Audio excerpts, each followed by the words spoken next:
Why was she always drawn to silence?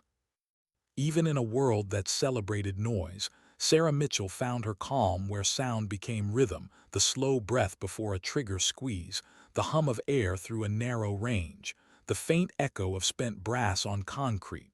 It wasn't peace exactly, more like control, the kind she couldn't find anywhere else. By day, she was invisible, another data analyst in a cubicle sea of muted screens and artificial light. But by night, the shooting range became something else.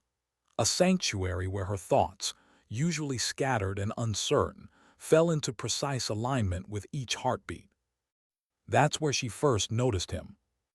A man in his 70s, maybe older, with silver hair cropped short and hands that looked like they had shaped both violence and discipline. He wasn't like the others, no idle chatter, no bravado, no wasted motion. His lane was clean, deliberate, and unnervingly quiet.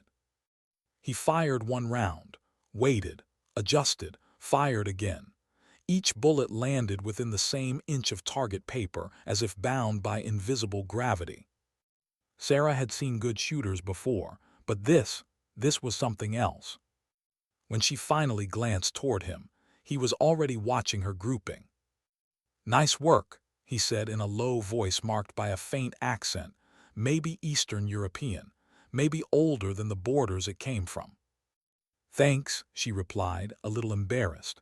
Her shots were spread across 4 inches at 25 yards, respectable but not worth praise from someone like him. "You're fighting your breath," he said simply, "not working with it."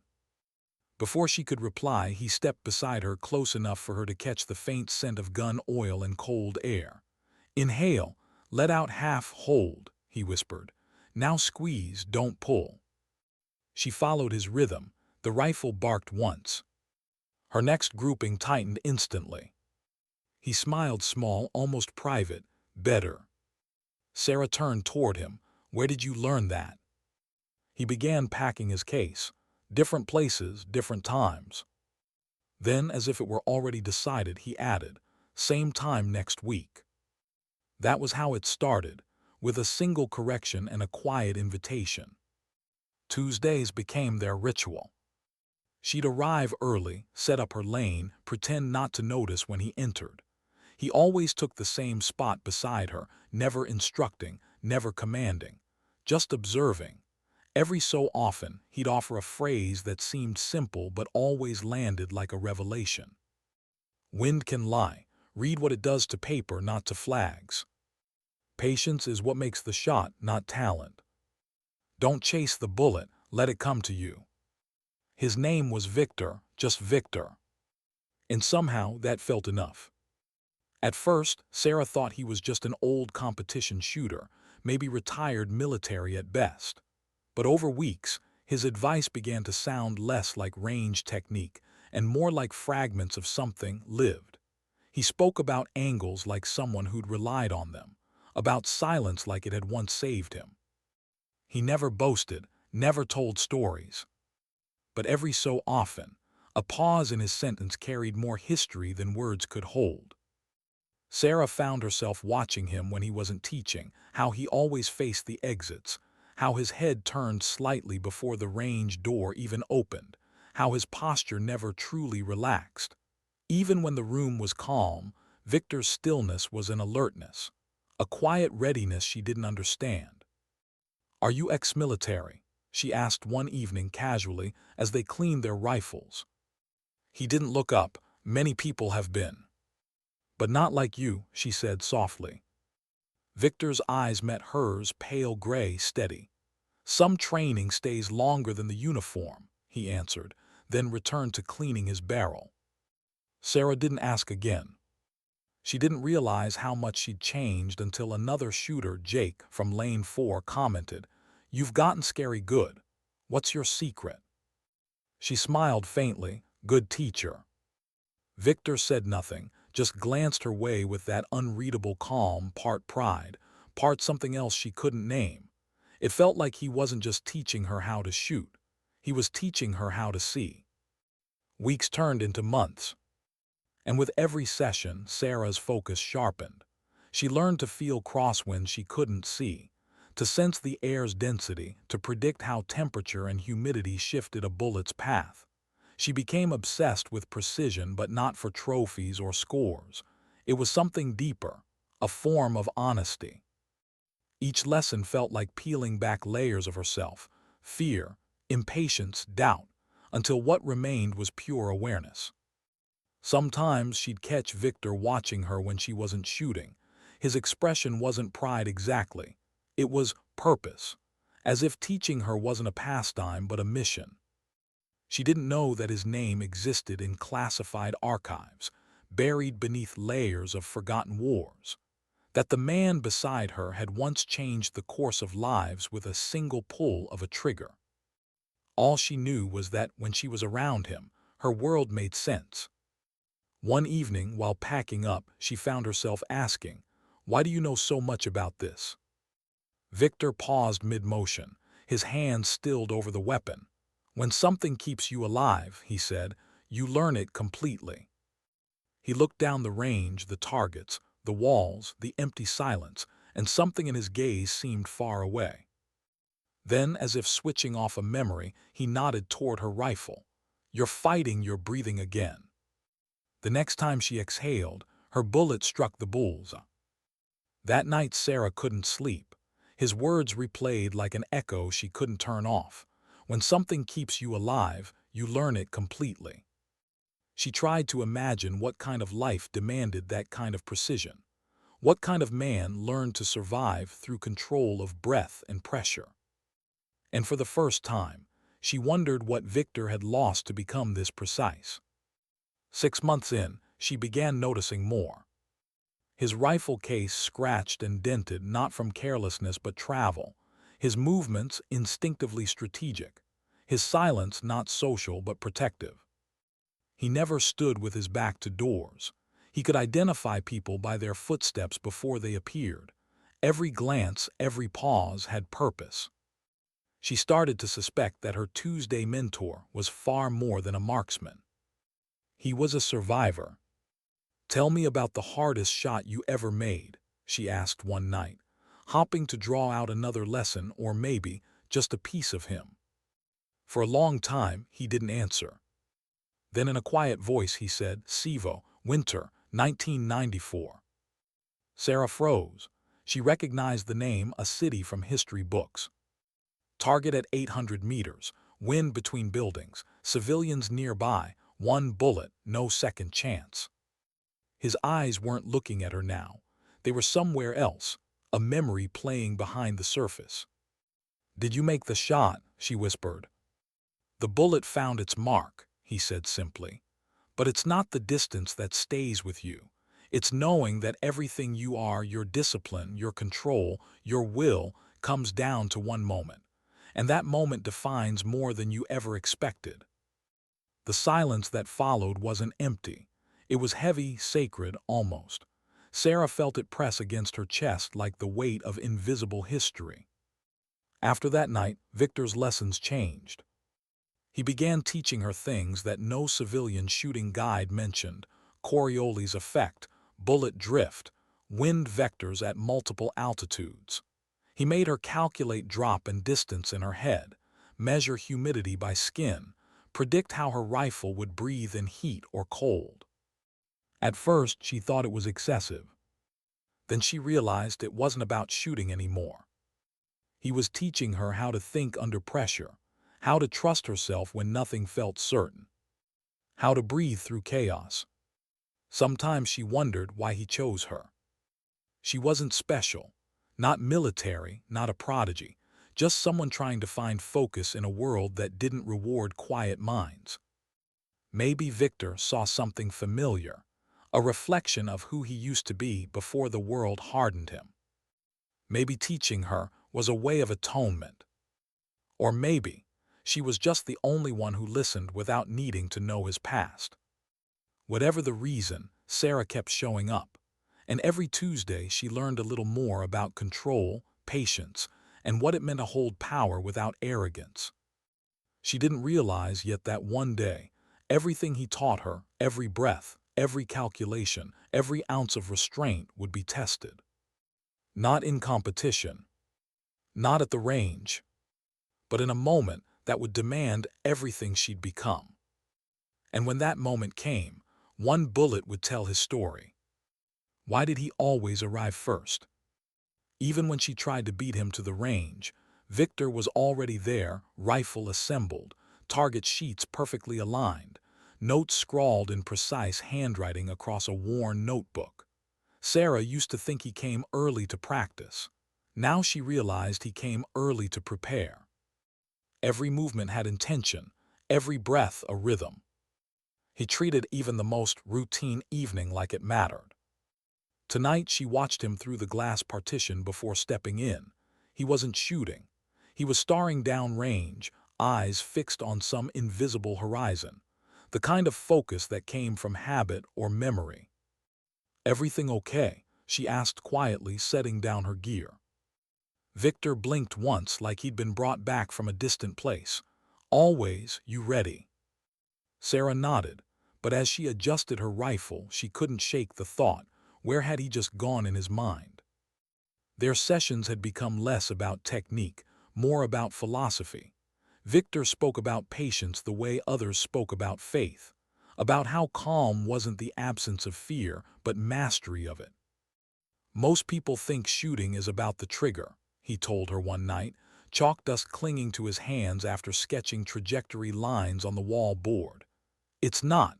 It's about what happens before the trigger, how still you can be when it matters." "Stillness," she repeated. "That's easy when it's quiet like this." Victor gave her a long look. "Then you haven't met real noise yet." His tone carried weight, not threat, but experience. She wanted to ask what kind of noise he meant, but his eyes said he'd already answered enough for one night. Over the next few weeks, he began introducing tools she'd never used: range finders, weather meters, a logbook to record shot data. He taught her how to measure wind with a strip of ribbon, how to calculate bullet drop by instinct, and how to feel distance, to trust the space between her and the target. At first, it felt like overkill. Then she began noticing what he was really teaching: discipline in chaos. One evening, she missed 3 consecutive shots, the kind of mistake that used to make her flustered. But Victor didn't criticize. He simply asked, "What changed?" "My head," she admitted. "I started thinking about missing instead of shooting." He nodded. "Then the shot was gone before you took it." That was his way, few words, deep meaning. Sarah scribbled the phrase in her notebook: "The shot is gone before you take it." Later that night, reading back through her notes, she realized something. Victor wasn't just teaching her to hit targets. He was teaching her to live differently, to stop rushing, stop guessing, stop letting noise define her. He was teaching her stillness and how to use it. When she finally worked up the courage to ask about his past, Victor deflected with stories that sounded more like parables than confessions. "Once," he said, "I watched a man spend a week waiting for one perfect shot. The wind never gave him permission." "What happened?" "He left without firing." "Was he afraid to miss?" Victor smiled faintly. "No, he knew missing wasn't the worst outcome. The wrong shot is." Sarah never knew if that story was about someone else or him. Sometimes she wondered what kind of past shaped a person who could say that. But something inside her knew not to press further. Because whatever haunted Victor wasn't a wound, it was a lesson, one he carried quietly, like the rifle that never left his side. Months later, Victor walked into the range with a different weapon, heavier, older, its scope faded and stock scarred with age. "This," he said, setting it down gently, "is what I carried." Sarah hesitated before touching it. The metal felt cold and alive, like it remembered. "What's the difference?" she asked. He adjusted the scope and gestured for her to look through. "Everything: range, balance, purpose.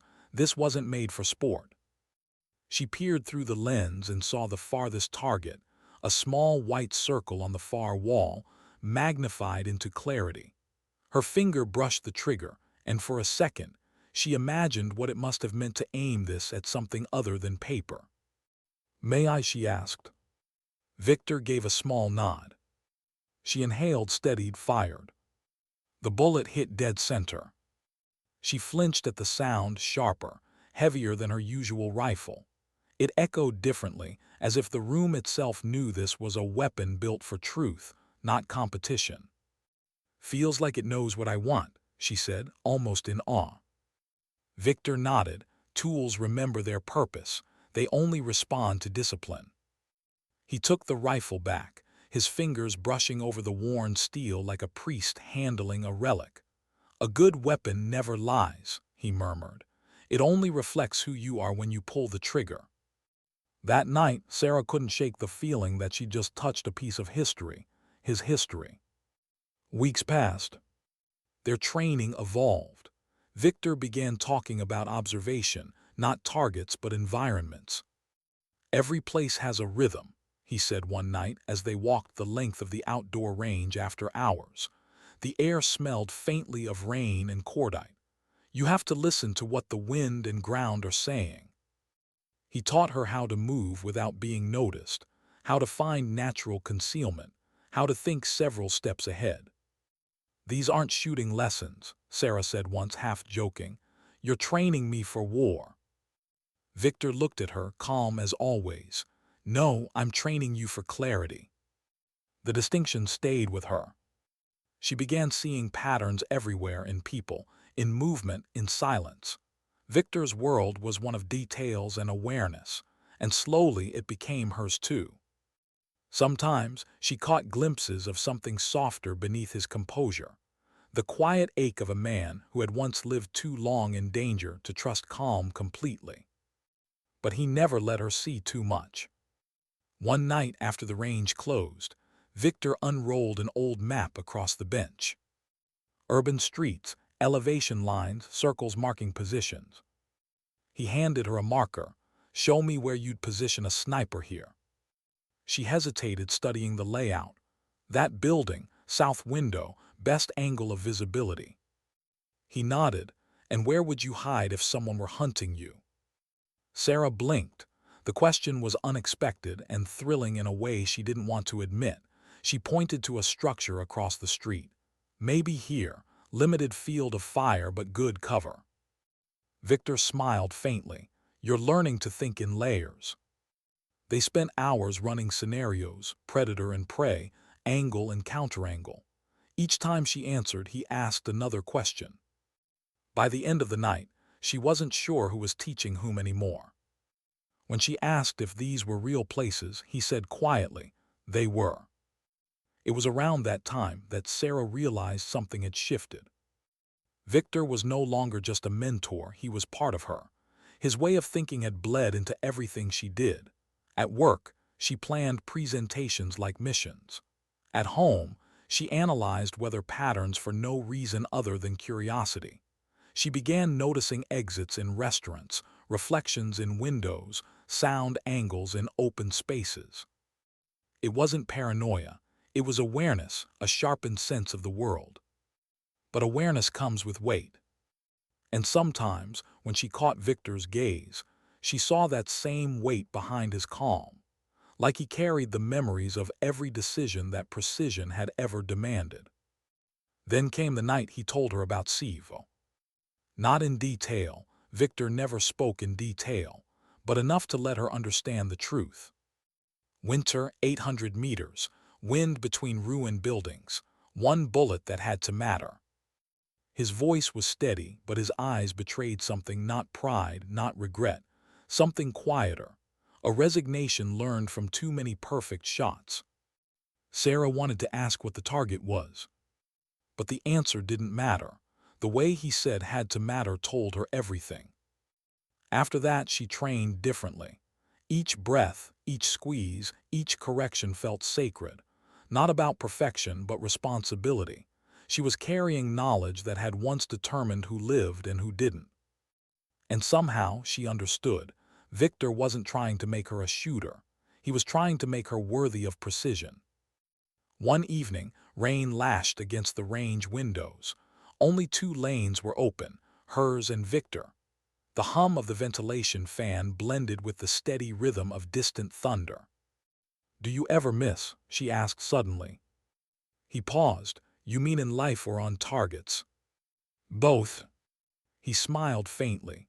"In life, yes. On targets, only when the lesson requires it." Sarah tilted her head. "You miss on purpose." "Sometimes missing teaches more than hitting ever could." The words hit her harder than the echo of any gunshot. She wanted to understand him, truly understand him, but part of her feared what that would mean. Because every time he revealed a piece of his past, it carried shadows. And yet, every shadow had purpose, a kind of moral geometry she couldn't quite decipher.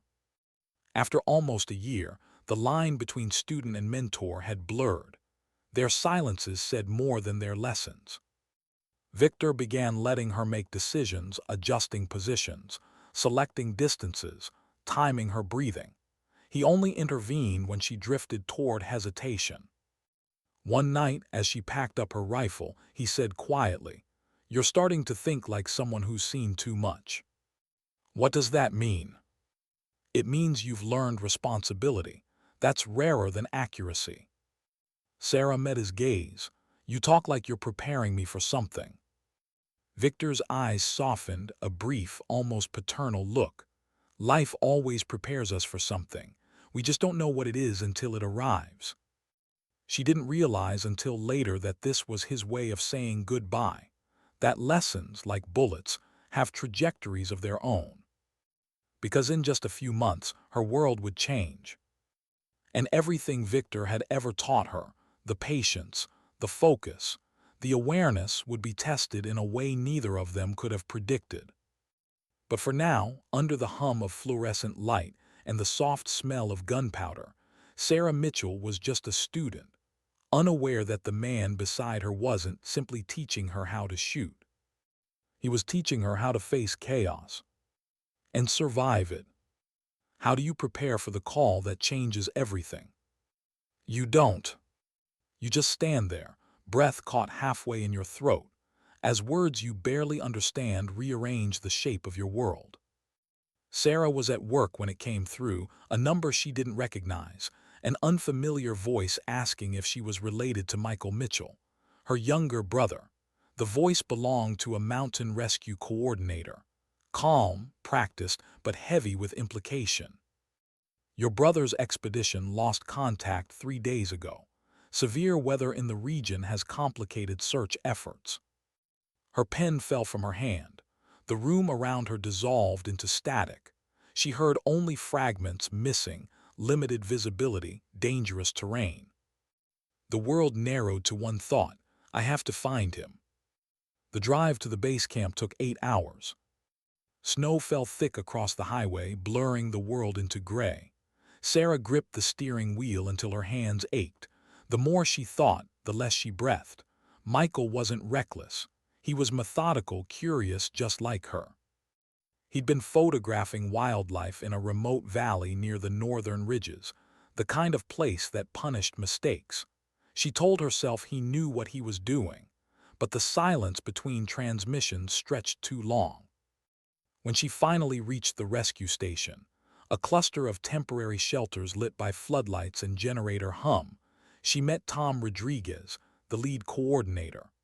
Weathered face, calm eyes, the kind of man who'd seen too many families arrive with hope that slowly turned into endurance. He showed her maps of the search area: steep valleys, unstable snow shelves, frozen streams.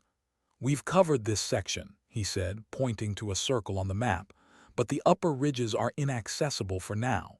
Too dangerous." Sarah stared at the terrain lines, jagged, unforgiving. "You need spotters," she said quietly. "High-angle positions, wide field visibility. You're searching blind from ground level." Tom sighed. "We know, but we don't have climbers experienced enough to reach those points in this weather."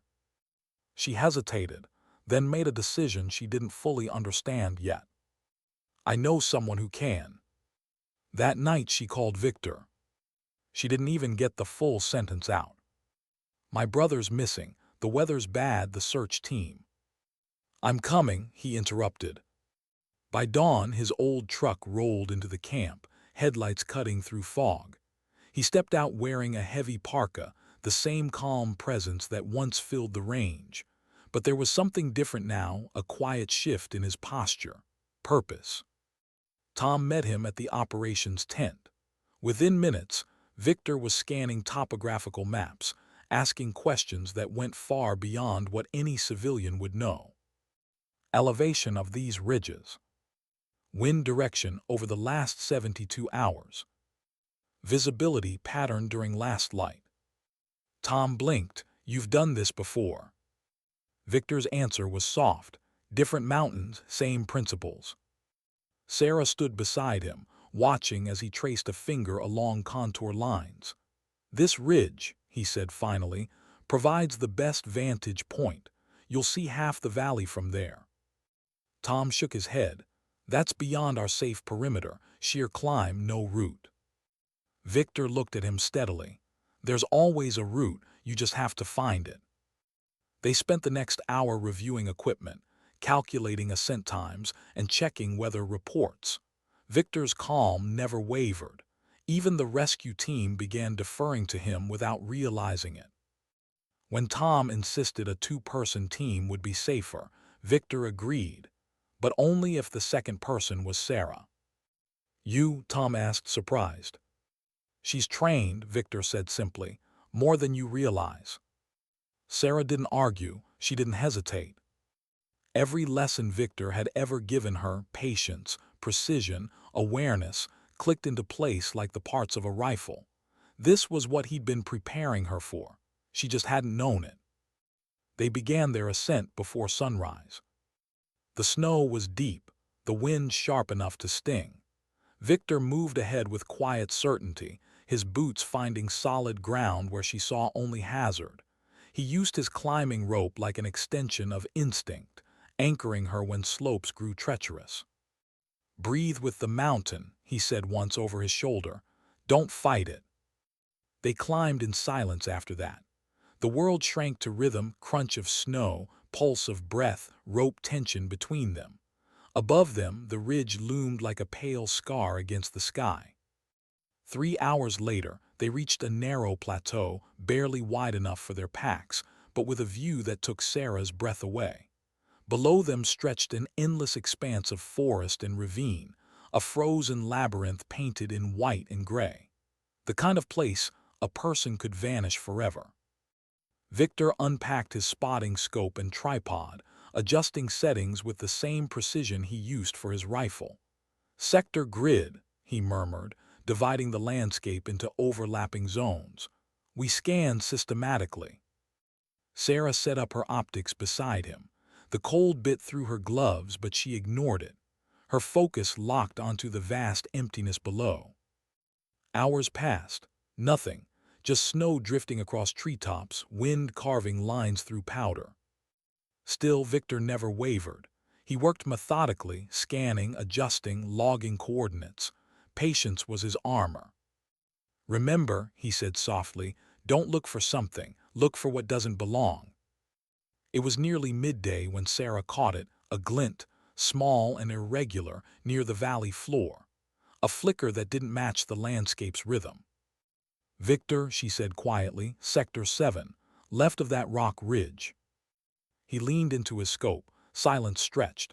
Then, good eyes, that's man-made reflection, could be gear or a signal. Sarah's pulse quickened. You think it's him? Victor studied the spot again. It could be. He radioed the base camp, his tone calm but commanding. Overwatch to command. We've got visual anomaly at coordinates 47.9 north, 118.3 west. Possible survivor signal. Tom's reply crackled through static. Copy Overwatch, we'll dispatch a ground team. Victor kept his scope fixed, tracking the light. Then movement faint but unmistakable. A figure climbing from the rocks, waving something metallic.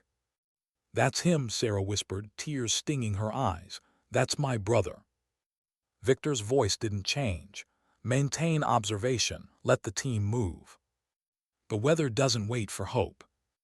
By afternoon, clouds gathered fast, heavy, dark, rolling down from the peaks like a warning.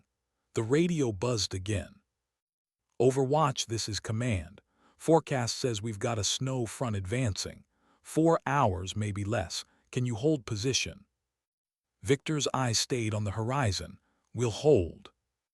When he finally turned to Sarah, his expression was all focus. The storm will cut visibility to zero. We need to guide them in before it hits. She nodded, swallowing her fear. How? By precision, he said simply. For the next hour, Victor coordinated with the rescue team. He read wind direction through drifting snow, recalculated approach routes using terrain patterns. Every decision was calm, efficient, exact. Sarah listened to the way he spoke on the radio, clear, decisive, no wasted words. It wasn't new to him. This was muscle memory from another life. At one point, Tom's voice broke through the static. Overwatch, your route correction saved us 20 minutes. You military. A pause, then Victor's soft reply, experienced in mountain operations. It wasn't confirmation, but it wasn't denial either. Sarah watched him, the way his jaw tightened as he adjusted frequency, the subtle calm that never faltered even as the storm began to swallow the horizon. And she realized this wasn't training anymore. This was his world. By late afternoon, snow began to fall, light at first, then relentless. Visibility dropped fast. The rescue team was still an hour from Michael's location. Victor stood suddenly, scanning the terrain. They won't make it on the main route. It's too exposed. What do we do? He looked toward the valley. We give them a new path. Before she could protest, he began packing his gear. Victor, you can't go down there. He stopped her with a glance, not harsh but absolute. I can move faster alone. You'll stay here, maintain contact, guide them if my signal cuts. Victor, it's suicide. He smiled faintly. No, it's precision. And then he was gone, descending into the white void below, rope and resolve disappearing into snow. The next 2 hours blurred into tension and static. Sarah stayed on comms, relaying coordinates as Victor guided the team from the field. His voice came through intermittently, steady even under worsening conditions. Rescue team, adjust heading 15 degrees north. Terrain pocket ahead, avoid avalanche risk. Copy that, Overwatch. You'll see reflective marker at next ridge. That's your pivot. Sarah listened, heart hammering, eyes fixed through her scope even as snow clung to the lens. Every few minutes, Victor's signal weakened but always returned, like a heartbeat refusing to stop. Overwatch, came Tom's voice at last. We have visual on the survivor. I repeat, we found him. Sarah exhaled a sob she hadn't realized she was holding. Through the swirling white, she glimpsed movement, small figures clustered around a shape on the ground. Her brother, alive. The extraction was chaos. Wind screamed. Snow thickened. But somehow Victor's calm cut through it all, his voice guiding them like a compass. When the team finally began their retreat, every route correction, every timing adjustment matched his predictions perfectly. By nightfall, the storm hit full force. Communication crackled with interference. Overwatch, we're clear of danger, heading to base. Can you confirm your position? No answer. Overwatch, do you copy? Static. Sarah's throat tightened. She adjusted the radio, checked frequencies, called again. Nothing. Then faintly, a whisper through snow and static. Mission complete, returning. She slumped in relief, tears freezing on her cheeks. Hours later, as the storm eased, Victor appeared at the edge of the ridge, covered in frost, exhausted but upright. The light from his headlamp caught the ice on his jacket like shards of silver. You're insane, she whispered, half laughing, half crying. Calculated risk, he replied. They began their slow descent together. Below at base camp, Michael was alive, wrapped in blankets, sipping water beside a heater. When Sarah saw him, she broke, the kind of relief that shakes loose everything you thought was steady. Victor stood a few feet back, letting them have their moment. When she finally turned to him, her voice trembled. "You saved him." He shook his head. "You did, you saw the signal first." She stepped closer. "No, you led them, you guided them through that storm." Victor smiled faintly. "I've guided people through worse, different times, same principles." Then softer, "Now you understand why precision matters." That night after Michael fell asleep and the camp quieted, Sarah sat beside Victor near the flickering light of a heater. Snow drifted outside. "You weren't just military," she said quietly. "You were something else. Special operations, weren't you?" He didn't answer, just stared at the flame. "Training has many uses," he said finally. "Tonight it saved someone you love. That's enough truth." Sarah nodded slowly, but deep down she knew. The man beside her wasn't just a marksman, he was a legend. And for the first time, she understood what he'd really been teaching her all along, not how to hit a target, but how to stay calm when everything that mattered was on the line. As dawn broke over the mountains, she watched Victor from a distance. He was standing alone, staring out across the ridges, the same stillness, the same composure she'd first seen on the range. But now she recognized it for what it was, the stillness of someone who had lived too long between life and death and learned how to stand in the space between them. He glanced back at her once and nodded, not a goodbye, not yet, but something quieter. Acknowledgement, pride, closure. She didn't know that would be the last mission they'd ever share. That soon his past would come knocking, and the world would finally learn who Victor really was. Why did quiet always feel louder after survival? The mountain was behind them, but its echo stayed in the stillness, in every heartbeat, in every unspoken word that hung between gratitude and disbelief. Back at the rescue station, Sarah sat beside her brother, who slept under thick blankets, his breathing shallow but steady.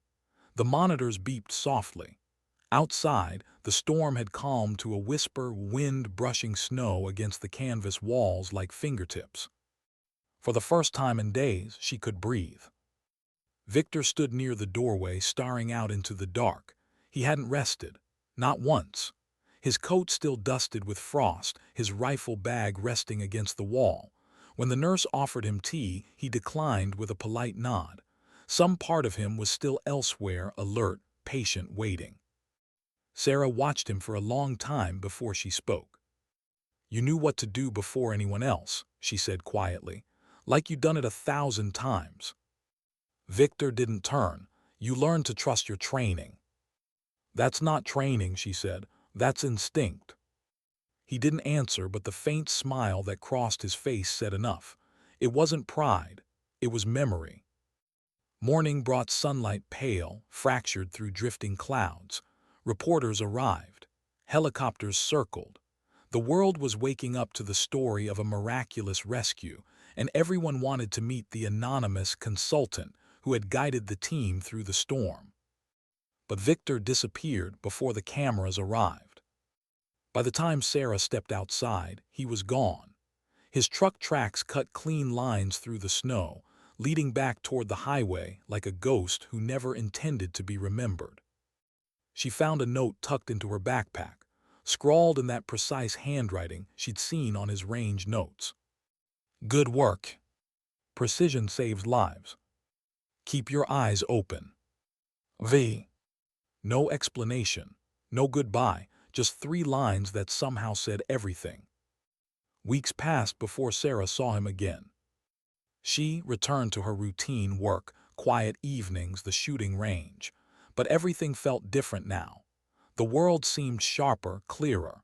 The lessons Victor had drilled into her refused to fade. Patience, observation, clarity. Even simple things, driving, walking through a crowd, carried echoes of his discipline. She noticed movement patterns, wind direction, reflections in glass. It wasn't paranoia. It was awareness, and it had changed her completely. Sometimes she caught herself expecting him to appear beside her, that familiar calm presence, hands folded, voice low. But the lane stayed empty. Until one Tuesday evening. She walked into the range, and there he was. Same lane, same posture, same stillness. "Thought you'd gone," she said, unable to hide her relief. Victor gave a faint smile. "Thought you might have stopped showing up. You didn't teach me how to quit." He chuckled, a quiet, rare sound that felt like sunlight after a long storm. "Fair point." They didn't speak about the mountain. They didn't have to. Their silence carried everything that words would only cheapen. After a while, Victor set up his rifle and said, "You ready for the next lesson?" Sarah smiled, "Always."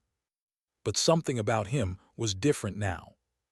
He moved slower, not weaker but deliberate, like a man measuring each moment, aware that time itself had become a finite resource. His right hand trembled slightly when he reloaded, a detail he tried to hide, but Sarah noticed. "You okay?" she asked. Victor shrugged it off. "Old bones, weather changes remind me I'm not young anymore." She didn't believe him, but she let it go.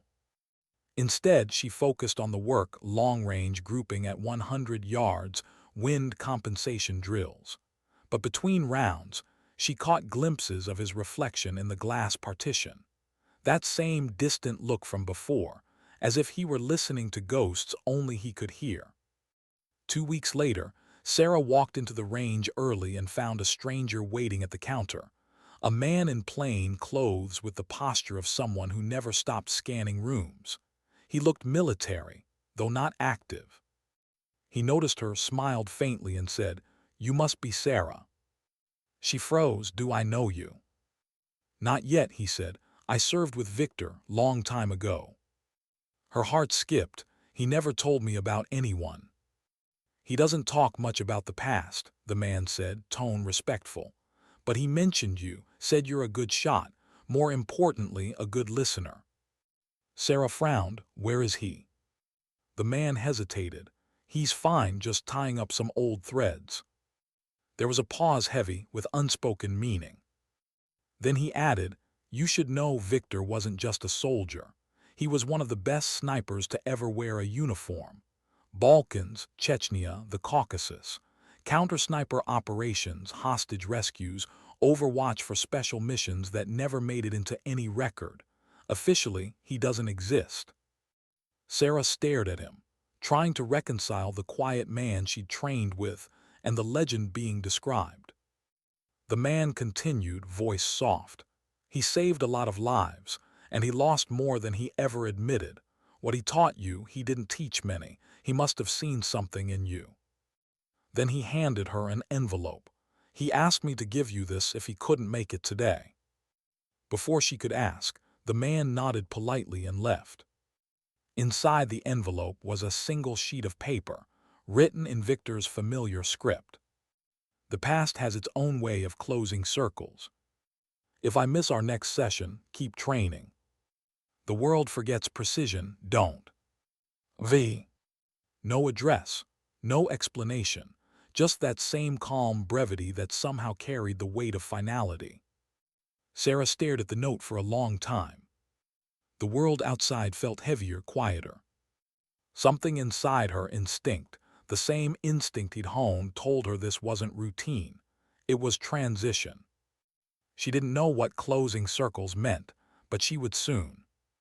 A few nights later, she was sitting at home, cleaning her rifle like she always did after practice.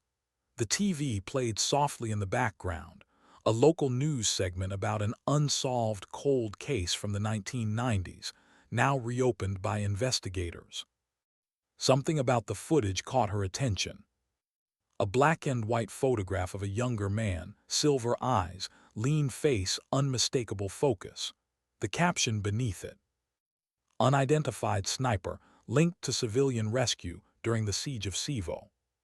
Her hand stilled. The reporter continued. "New documents declassified by the Defense Archives suggest that a counter-sniper, known only as Victor, played a crucial role in protecting civilians during the siege. His precise marksmanship was credited with neutralizing multiple threats from hostile positions, preventing further casualties. His identity remains unknown. Sarah turned off the TV. The silence roared. She didn't need a last name. She already knew. The next day she returned to the range. Victor wasn't there. The man at the counter said he hadn't shown up all week. She waited anyway, hour after hour, lane empty, air still. Every footstep she imagined might be him was. The rhythmic hum of the ventilation system filled the space between hope and acceptance. Finally, as the lights dimmed, she packed her gear. On the way out, she noticed something on her lane bench, a single spent cartridge carefully placed upright. On its side, carved faintly with a knife, were two letters, SM. Her initials. She stared at it, frozen. The casing was warm to the touch, as if it had just been fired. Over the next few days, she called every number she had for him. None worked. She checked public records, veterans, associations, even local hospitals. Nothing. Victor had vanished like a footprint erased by wind. Part of her refused to believe it was goodbye. Another part knew this was how men like him disappeared, quietly, deliberately, without ceremony. She started keeping her own journal, then mirroring his. Notes on wind, range, breathing patterns. But between the data, she wrote reflections, lessons that had nothing to do with bullets. Precision is moral. Stillness is strength. Control is compassion disguised as discipline. And at the bottom of every page, she signed it like he did, V. Because in some way, he was still there, in every breath, every thought, every quiet moment between heartbeats. A month later, while walking home from work, Sarah heard a voice behind her. "Miss Mitchell." She turned. A man in a dark coat stepped forward, badge half hidden beneath his lapel. "Military intelligence," he said calmly. "We're looking into a former operative named Viktor Markov. We believe you knew him." Sarah's breath caught. "He never gave me a last name." The agent nodded. "He wouldn't, but his records, what little we have, show recent activity in connection to an international investigation. Someone resurfaced from his past, someone he put away a long time ago."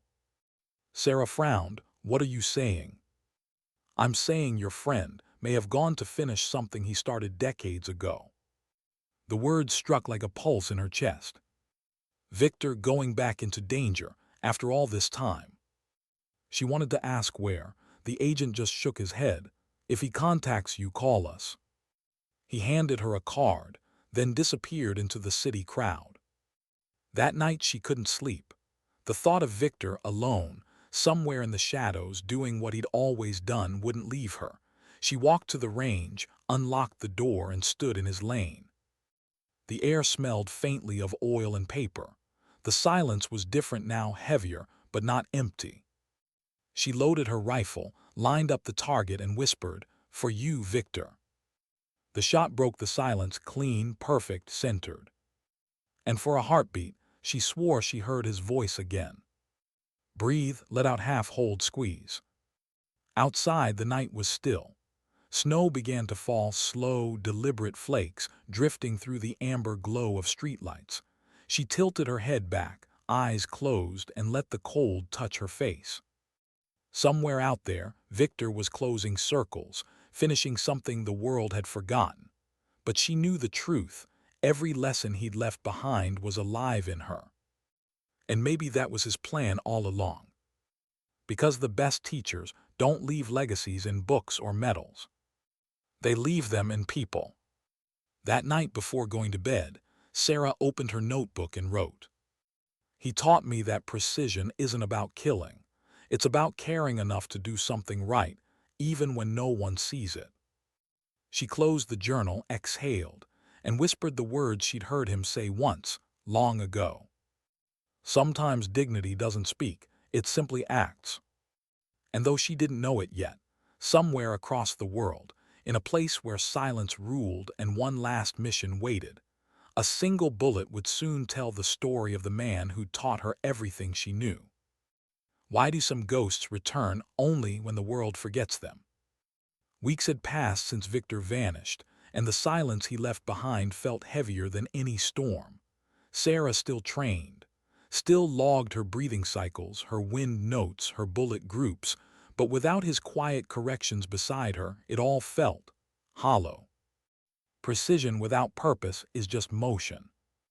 And Victor had always been purpose. She told herself he was fine out there somewhere, tying off those old threads he'd mentioned. But that phrase kept echoing, curling around her thoughts like a riddle she couldn't solve. Closing circles. What kind of man needed to close circles that had been open for decades? The military agent's words replayed in her mind. Someone resurfaced from his past.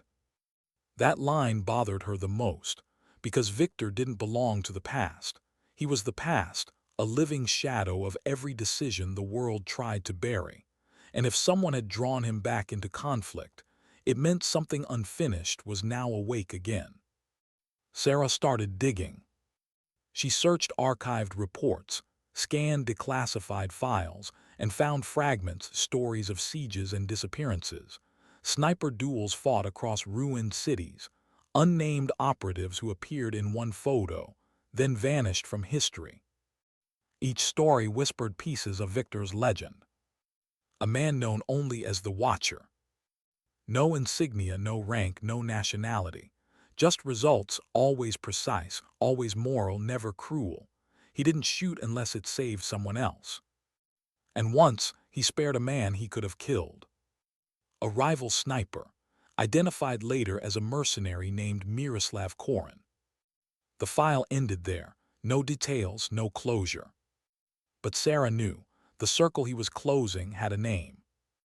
It started with an encrypted email. No sender, no signature, just coordinates and a line she instantly recognized. "Don't look for me, just watch the wind." Her pulse spiked. It was his phrase, one he'd repeated countless times at the range. She traced the coordinates, a border region near Eastern Europe, sparse mountains, no recent news coverage. Then 2 days later, an international headline appeared online. UN aid convoy attacked in rural border zone, one sniper suspect identified. The name beneath the image, Miroslav Korin. Alive, active, the same man from Victor's past. Sarah's breath caught. Victor hadn't disappeared, he'd gone hunting. In the days that followed, fragments of information surfaced, an intercepted transmission here, a satellite image there. Sarah pieced them together with the same meticulous focus Victor had taught her. He was working alone, no official sanction, no backup. But his pattern was clear: observation posts, timing analysis, wind mapping. The same routines he'd drilled into her for months. She didn't have access to full intelligence networks, but she didn't need them. She could see his strategy in the terrain itself. She could think like him now. And that terrified her. Because if she could predict his plan, she could also see the risks. Miroslav wasn't a target. He was bait, using civilian zones to draw Victor out. A counter-sniper trap. Sarah stared at the map spread across her table, heart pounding. He knows they're waiting for him, she thought, and he's still going. 3 nights later, the news broke. Local sources reported a brief firefight outside a destroyed church overlooking a river valley.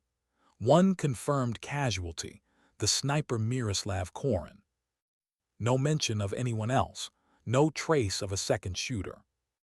Just a line that made Sarah's hands go numb. The engagement ended with a single, precise shot from an unknown distance. Investigators found only one casing, placed upright near a rock ledge. A casing upright, just like the one he'd left her. Her mind raced. One shot, one casing, one story. She knew exactly whose bullet had ended it.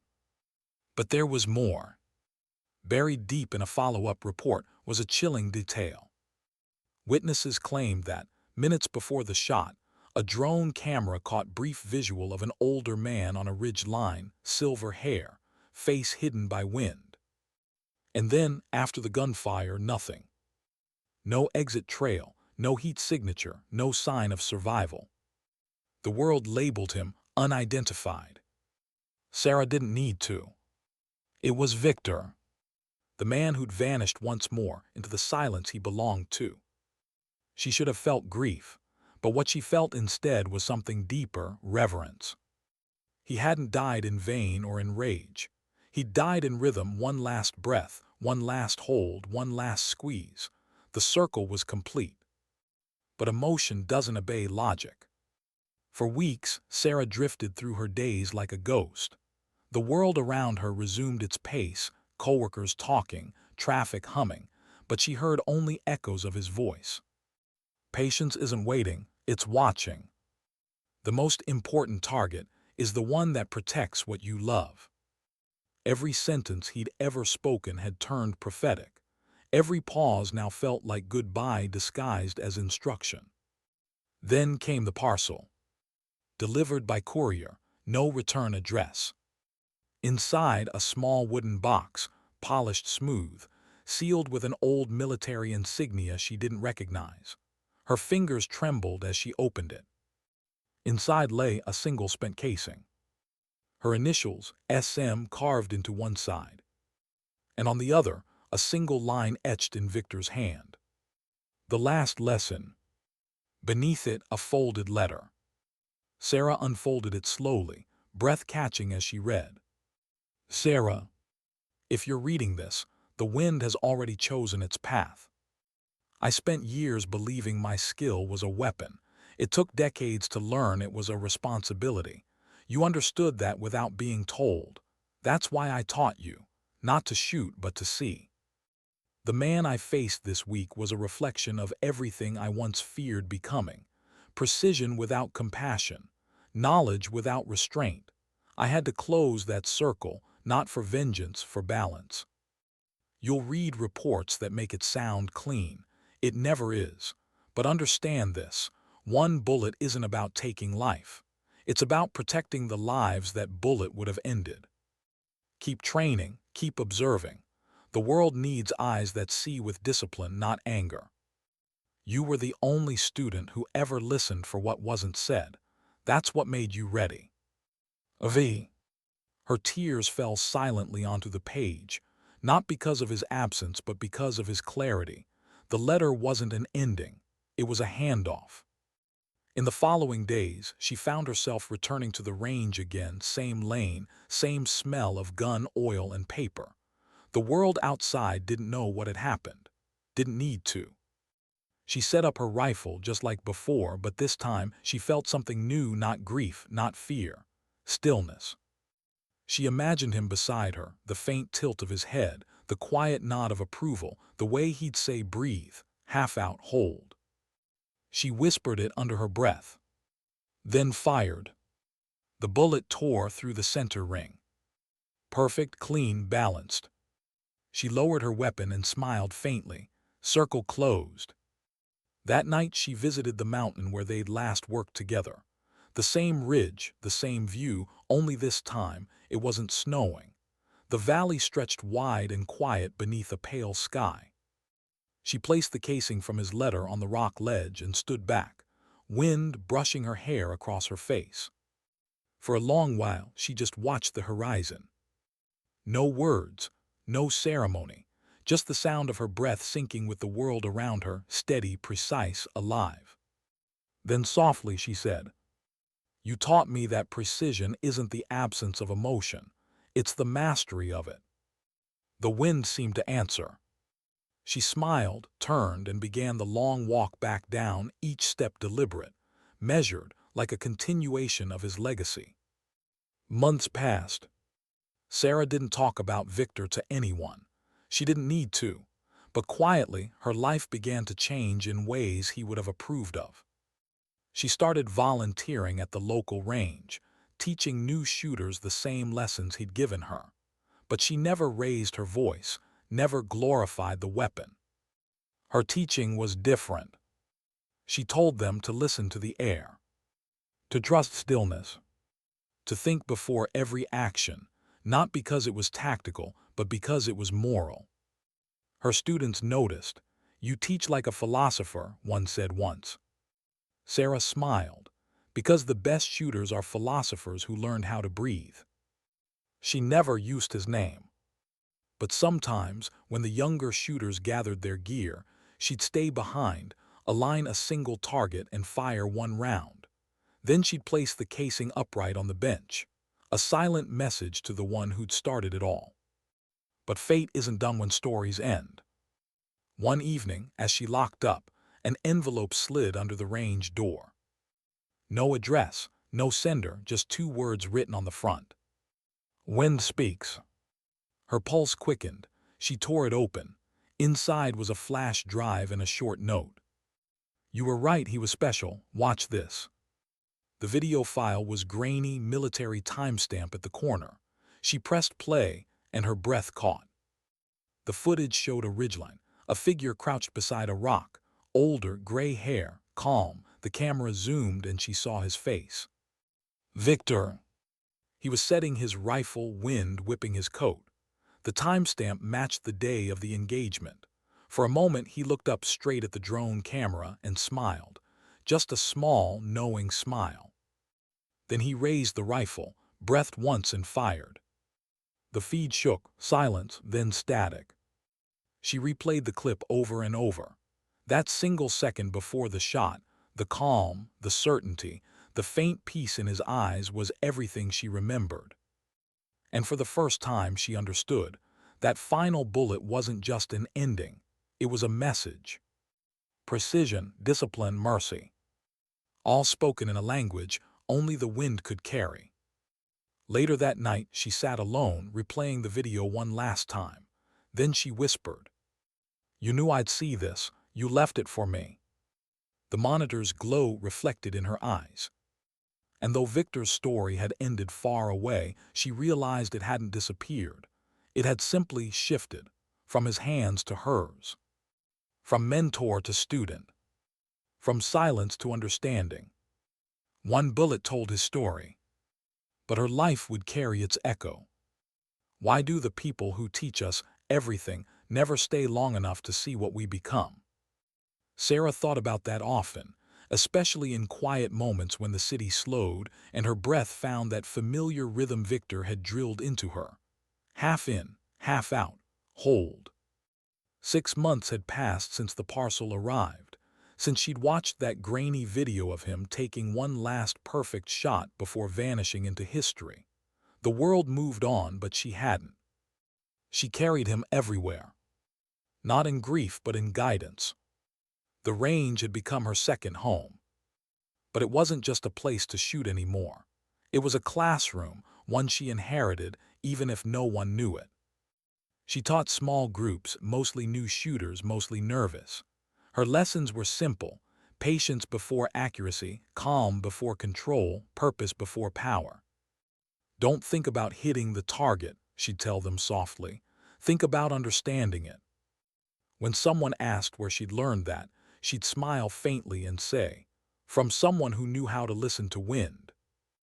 They usually laughed, assuming it was metaphor. It was.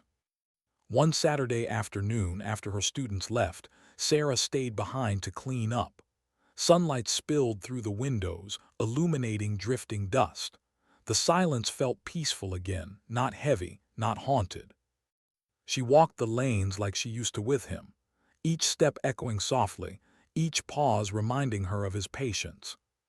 As she reached Victor's old bench, she stopped. There, tucked beneath the lip of the table, was a small paper envelope, dusty, folded, deliberately hidden. Her heart raced. She unfolded it carefully. Inside was a faded photo, a younger Victor standing beside 3 men in uniforms she didn't recognize. Behind them, a mountain ridge. On the back, one line written in neat handwriting: "Bosnia 95, not all debts stay buried." No signature.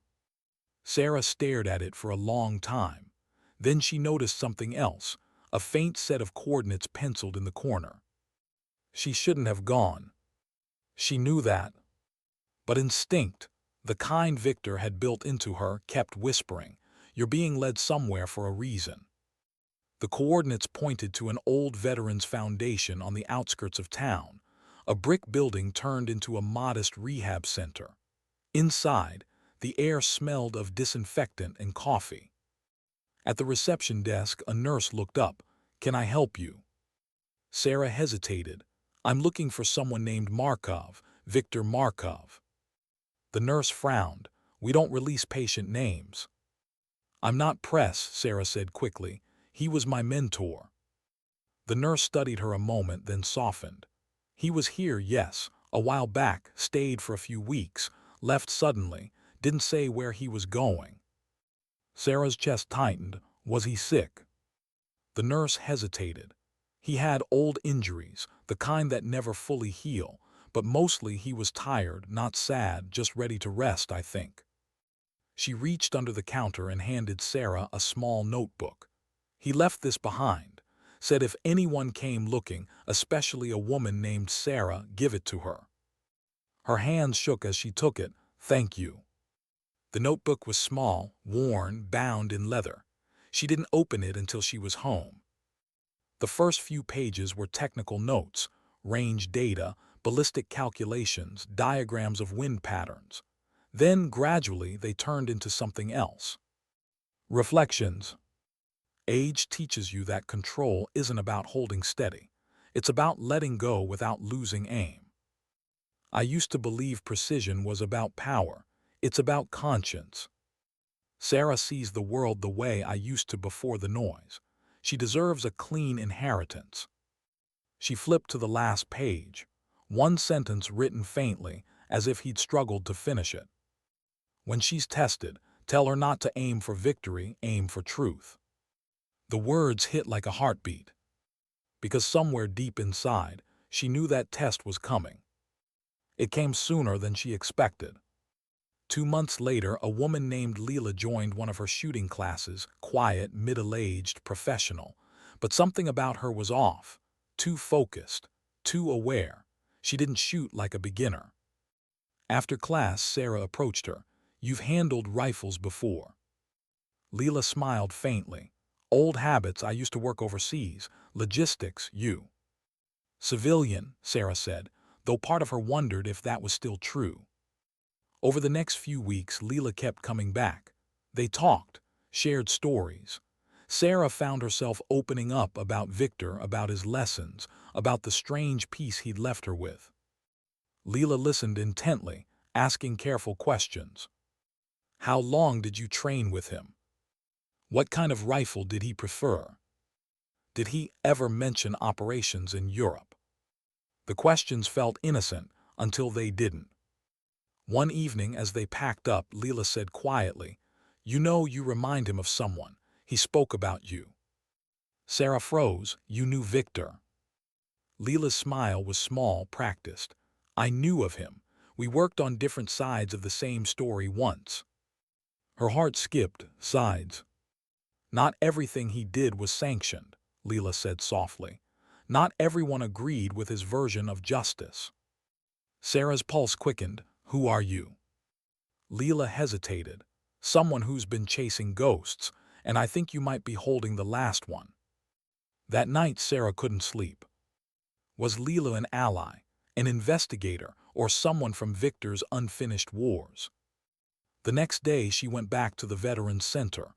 The nurse recognized her. "That woman you were with yesterday," the nurse said quietly. "She was here too, asking about Victor." Sarah felt the air leave her lungs. "What did you tell her?" "Nothing, but she left angry." Something cold settled in Sarah's chest. Victor had warned her, "Keep your eyes open." Leela wasn't just curious, she was following a trail. And Sarah was part of it. Over the next week, strange things began happening. Her apartment door lock scratched. Her car alarm triggered twice in one night. A man in a parked van near the range, pretending to read. She reported it to the police. They logged it, nothing more. But Sarah knew better. Victor had taught her how to read patterns. This wasn't coincidence. This was surveillance. She dug deeper into Leela's past, using Victor's methods: patience, distance, silence. A few nights of searching, and she found it, an old photo from the Balkan archives. Leela, 20 years younger, standing near a convoy marked with mercenary insignia. The same conflict Victor had described. The same siege. Sivo. Her hands shook. That's why she came. Leela hadn't been looking for answers. She'd been looking for closure or revenge. And Victor's student had just become her link. The confrontation happened 2 nights later. Sarah left the range late, locking up carefully, her rifle case slung over her shoulder. The parking lot was quiet, half shrouded in mist. Then a voice. "You shouldn't have opened that notebook." She turned slowly. Leela stood a few yards away, hand in her coat pocket. The calm in her tone was worse than threat. "You used me," Sarah said softly. "I needed to know where he went," Leela replied. "You led me closer than anyone else could." Sarah's heart pounded. "Why? What do you want?"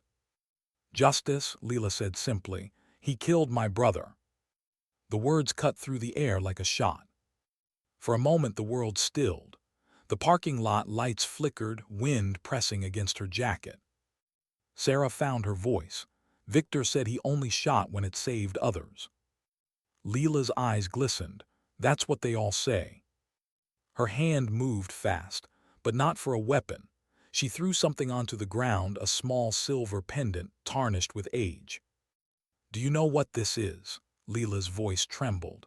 "My brother wore it. It was found near the church where your mentor made his perfect shot."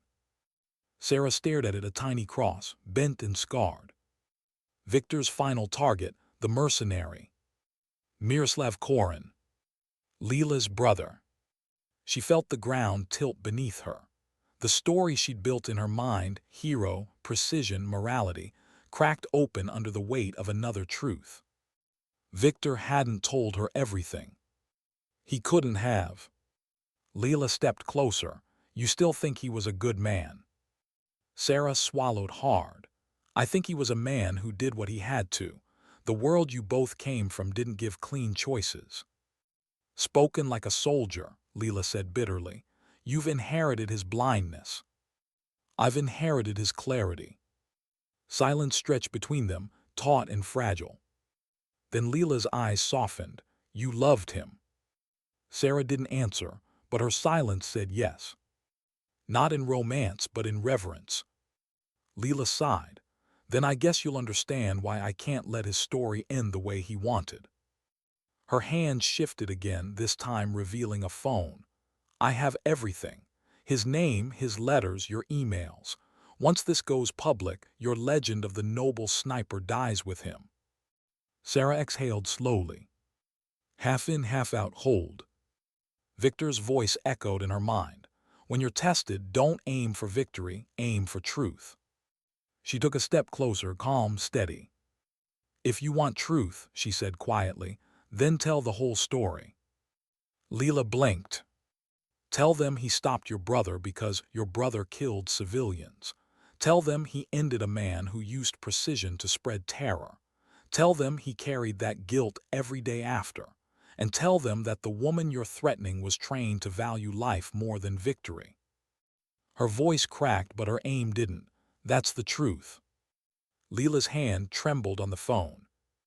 For a moment, Sarah thought she'd press it, that she'd destroy everything Victor had built. But she didn't. She looked down, tears glinting in the lamplight. "I just wanted someone to remember him," Leela whispered. "They already do," Sarah said softly. "Every time I teach patience instead of power, that's him." They stood in silence. 2 women connected by the same ghost, the same war, the same bullet that had changed both their lives. Finally, Leela turned away. "Maybe that's enough." When she was gone, Sarah sank onto the curb, shaking. The pendant still lay at her feet. She picked it up, turning it over in her hands. "Balance," Victor had written. "Not vengeance, balance." Now she understood. He hadn't just closed a circle with that shot. He'd created one that reached beyond war, beyond loss, beyond judgment. And she was standing inside it. Later that night, she placed the pendant beside the spent casing he'd left her. Two symbols, two truths. One man's precision, another man's consequence. She whispered, "Lesson received." Then she wrote in her notebook, "Sometimes truth doesn't clean the past, it just steadies the hands that must live with it." And as she closed the book, the faintest smile touched her lips. Because she knew Victor would have approved, not of her answer, but of her control. The kind that doesn't speak. It simply acts. Why does the truth always sound different when the world starts listening? For months, Sarah had lived quietly, guarding Victor's memory like a secret flame. But the world doesn't leave ghosts alone for long, not when they once held a rifle that changed history.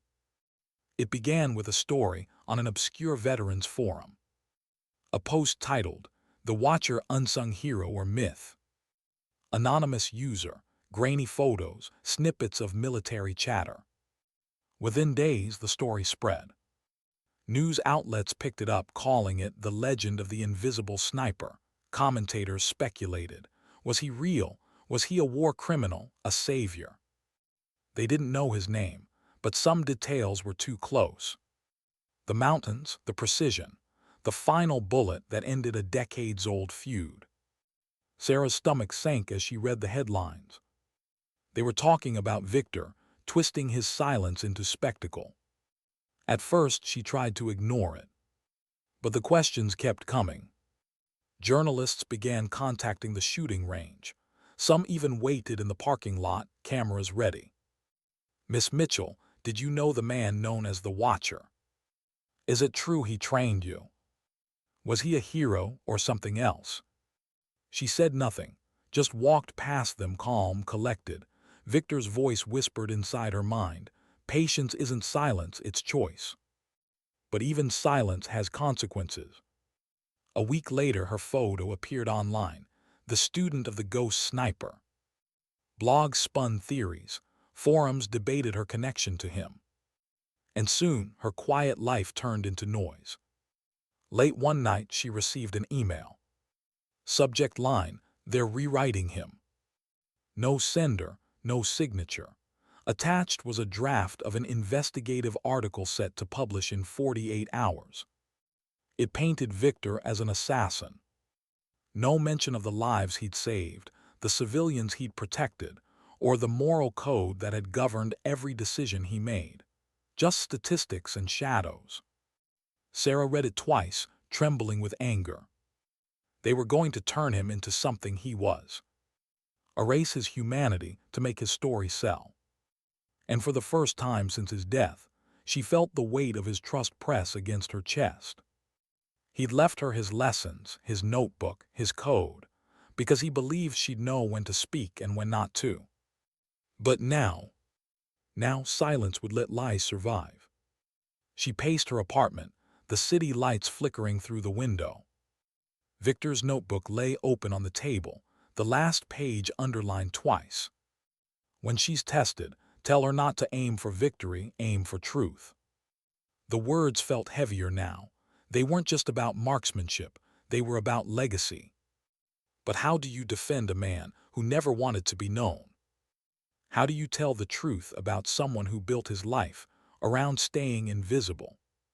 She opened her laptop, drafted an email, deleted it, wrote again. This time not to defend him, but to explain him. "You'll never understand the man you're trying to write about. He didn't fight for glory. He fought to make sure other people didn't have to. He taught me that precision is conscience, that the smallest act done right can change more than 100 loud ones done wrong. You want your story? Here it is. He saved a boy in a blizzard. He gave a lost soldier her discipline back. And when his time came, he didn't ask for medals. He asked for balance. That's all the world needs to know." She read it over and over, her hand hovering above the send button. Her heart raced. The choice before her was simple but profound: protect his silence or give him voice. And then she remembered what he once said in the mountains. The hardest shot you'll ever take is the one you don't want to. She pressed send. The article came out 2 days later, but not the one she feared.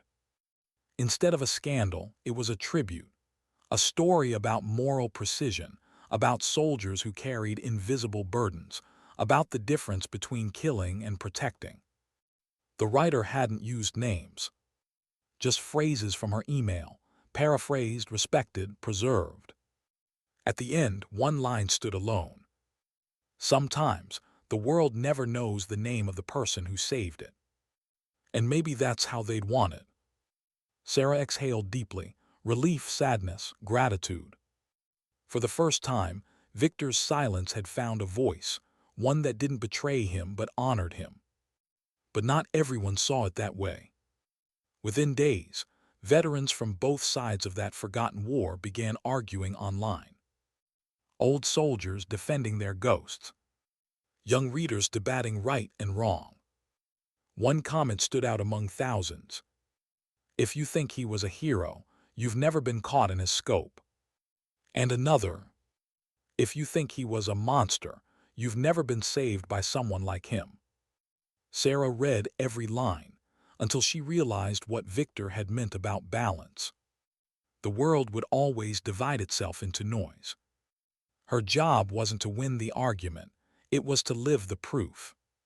Weeks passed, the frenzy faded. The journalists moved on, the forums went quiet. But something had shifted inside Sarah, a strange calm, like the moment after a perfect shot. She started writing again, not about guns or war, about what Victor had actually taught her: stillness, focus, compassion disguised as control. She wrote essays, quiet reflections, personal pieces. She never mentioned his name, but his philosophy ran through every word. Discipline is a form of love. Mercy is a decision made before the shot, not after. The line between peace and violence is drawn by intention. Readers began to respond, not with questions about the sniper, but with gratitude. Her words had reached people beyond battlefields.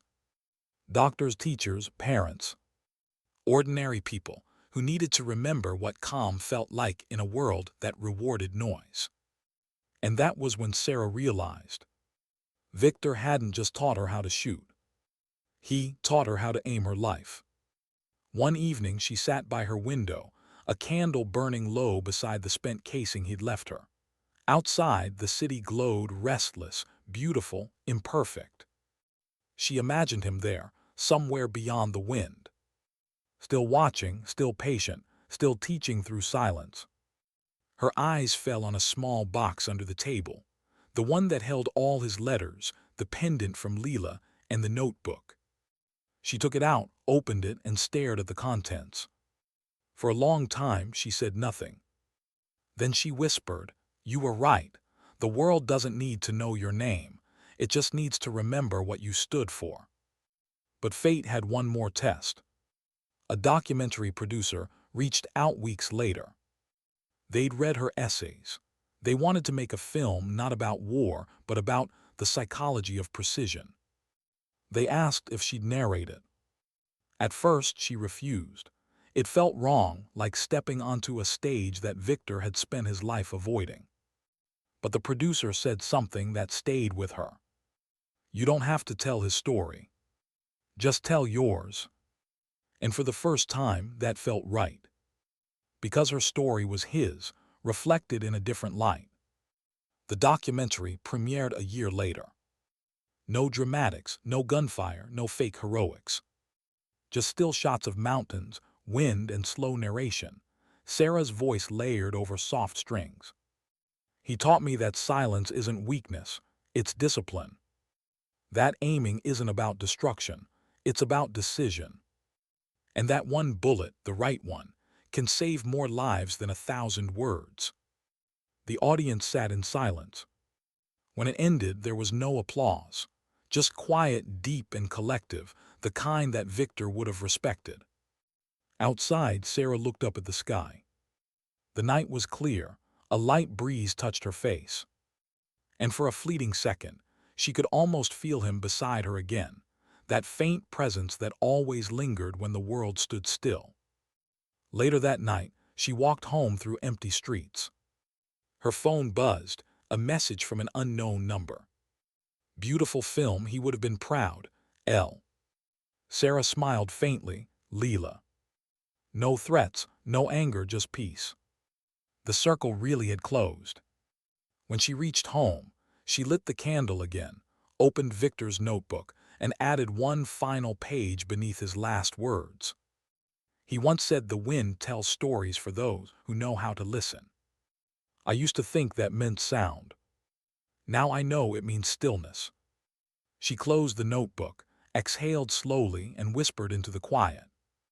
Thank you, Victor, for everything. Outside, the wind shifted, subtle, soft, deliberate.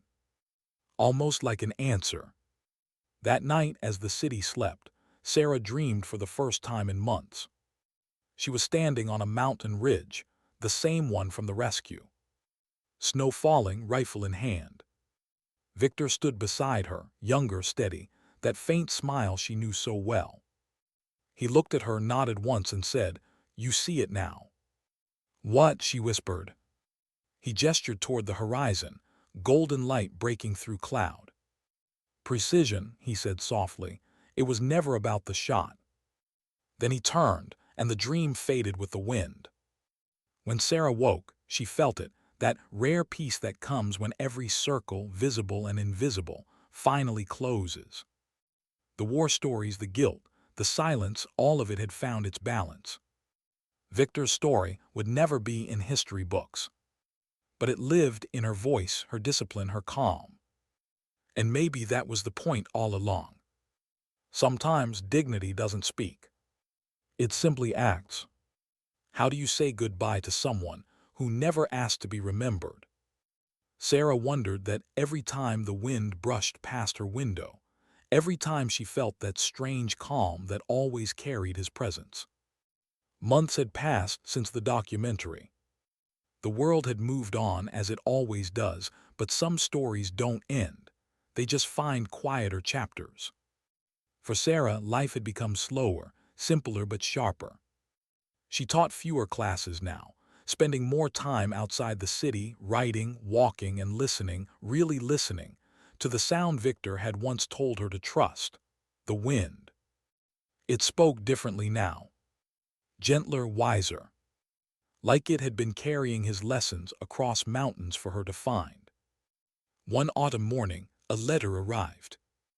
Unmarked envelope, old paper. Inside, a single sheet with coordinates written in pencil and a short note. He wanted this place kept clean, thought you might like to see it. Well, Leela. Sarah stared at the numbers, the same region where Victor had fired his final shot. Something deep inside her stirred. She knew she couldn't leave the circle half closed. She booked a flight the next day. The landscape was nothing like she'd imagined. Not a war-torn valley, but something reborn, green slopes, quiet villages, children playing near a restored church. Life, reclaiming what silence had once held. Locals pointed her toward a ridge above the river. The climb was steep, the air thin, but every step felt like a return to something sacred. By the time she reached the summit, the world had gone still. The valley stretched below, wide, endless, peaceful. And there, half buried beneath moss and stone, she found it. A simple cairn, no name, no inscription, just a small, upright casing wedged into the top. Her breath caught. Victor's final mark. She knelt beside it, brushing the dirt away. For a long time she didn't speak. She just let the wind move around her, steady and constant, like a heartbeat she could no longer hear but still feel. Then she whispered, "You chose this spot on purpose, didn't you?" Because from where she knelt, she could see everything. The line of sight down the valley, the church roof glinting faintly below, the river winding like a silver thread. It wasn't just a sniper's perch. It was perspective. A place to see clearly, to understand how one decision, made with conscience, could protect everything in view. She took the small wooden box from her bag, the one that held his notebook, the pendant from Leela's brother, and her own casing. She set it gently beside the cairn. "This belongs here," she said softly. She placed the pendant first, symbol of a wound healed. Then her casing, symbol of a student who'd learned. And last, his notebook. She opened it to the final page, the one that read, "Precision without compassion is nothing." The wind lifted the edges of the paper, as if agreeing. She smiled faintly. "You always get the last word." As the sun dipped behind the ridge, golden light filled the valley. Sarah sat back, hugging her knees, eyes tracing the horizon. It was beautiful, not in a loud, cinematic way, but in that quiet, almost holy way that Victor would have appreciated. She thought about all he'd left her, not the skills, not the stories, but the stillness, the discipline to live slowly in a world that rushed, the strength to act quietly when others shouted. He taught her how to survive, yes. But more than that, he taught her how to deserve survival. She closed her eyes, whispered the rhythm he'd taught her, half in, half out, hold, and for a moment she could almost feel him there beside her again. "Breathe," he said, voice calm as ever. She exhaled. Later that evening, she descended toward the village. At the church, she found a caretaker locking up, a weathered man with kind eyes. "You went up the ridge?" he asked. She nodded. He smiled faintly. "You're not the first. Once a year a soldier comes, cleans the stone, never says a word." Her heart stirred. "Did he ever tell you his name?" The caretaker shook his head. "No, but he always left something." He reached into his pocket, handed her a small metal tag, dented blank. "Found this after the last time he came. No writing, just silence." Sarah turned it over in her palm. A tag without a name. A soldier who'd chosen anonymity over honor. "Seems fitting," she whispered. The caretaker nodded. "Some men need the world to remember them. Others just need the world to keep living." She smiled, tears glinting in her eyes. He was one of the latter. That night she stayed in a small inn overlooking the valley. The air smelled of pine and smoke. Crickets hummed outside her window. She couldn't sleep. Instead, she wrote, not in Victor's notebook, but in her own. "He told me once that legends are built when people stop listening to the truth. He never wanted to be one. So I won't make him one. I'll just keep telling the story of a man who saw farther than most, not because of the scope, but because of his heart." When she finished, she folded the page and tucked it inside the notebook she'd left on the ridge earlier that day. She'd brought a copy. The original stayed buried where it belonged. Some stories don't need witnesses. They just need caretakers. The next morning, mist rolled over the valley. Sarah stood by the window with a mug of coffee, watching sunlight bleed slowly through the fog. For the first time in years, she felt complete. Not because she had answers, but because she'd stopped needing them. The past wasn't supposed to be neat. It was supposed to be honest. She thought of Leila, of the pendant, of the men who'd fought beside Victor, of the lives he'd saved and the ones he couldn't. Every piece belonged. Every choice mattered. Even the broken ones. That was the point of closing circles, not erasing what happened, but bringing understanding to where silence once lived. On her way out of the village, Sarah stopped at a small market for supplies. The shopkeeper noticed her accent, asked if she was a journalist. "No," she said with a gentle smile, "just visiting a friend." The woman nodded knowingly. "The one on the hill." Sarah hesitated. "You knew him?" "Not really, but people said he could hit a coin from the next mountain." Sarah laughed softly. "He could, but that's not what made him great." The shopkeeper tilted her head. "Then what did?" Sarah thought for a long moment. Then said quietly, "He knew when not to pull the trigger." The woman smiled. "That's rarer." As the bus wound down the mountain road, Sarah looked out the window, sunlight flickering through trees, rivers threading through the landscape like veins. Everywhere she looked, she saw pieces of him.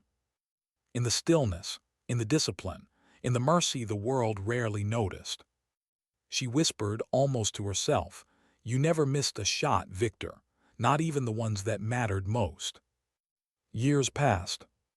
Sarah's essays became a book, not about war but about focus. She called it The Wind Knows. It was read in academies, schools, meditation circles, and military training programs alike, not because it glorified conflict, but because it redefined strength. She never used his name. She didn't have to. People who read it felt like they already knew him, the quiet teacher behind every line, the ghost who turned precision into philosophy. And sometimes when readers asked where her ideas came from, she'd smile and say, "From someone who once aimed at the world and chose not to fire." On the anniversary of his last mission, she returned to the mountain one final time. Snow dusted the ridge now, just like the day they'd first met. The cairn was still there, untouched, steady. She placed a single white feather atop it, a symbol of peace, of stillness, of wind. Then she whispered the words she'd carried all those years. "Thank you for teaching me that the hardest targets are inside us." She stood there for a while, eyes closed, letting the silence wrap around her. When she finally turned to leave, she didn't look back.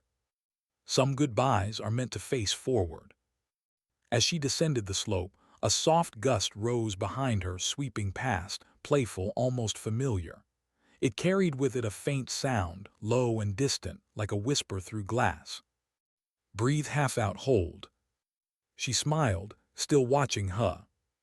The wind rustled again, as if answering. Then it was gone. That night back home, she placed a framed photo on her desk, not of Victor, but of the view from the ridge. The horizon stretched infinite, clean. Underneath, she engraved a single line from her last journal entry. "Sometimes legends aren't born from noise. They rise quietly, in the space between a held breath and a choice." She closed the window, sat down, and began writing again, not about him this time, but about everything he'd helped her see. Outside, the wind moved through the city streets, unhurried, deliberate, alive. It sounded almost like applause. Because in the end, the world never learned Viktor Markov's name. But it didn't need to. The man who once lived by the rifle had left behind something stronger than legacy, discipline made human. And somewhere in the echo between one breath and the next, his student carried it forward. Not as a story, but as a standard. Sometimes dignity doesn't speak. It simply acts.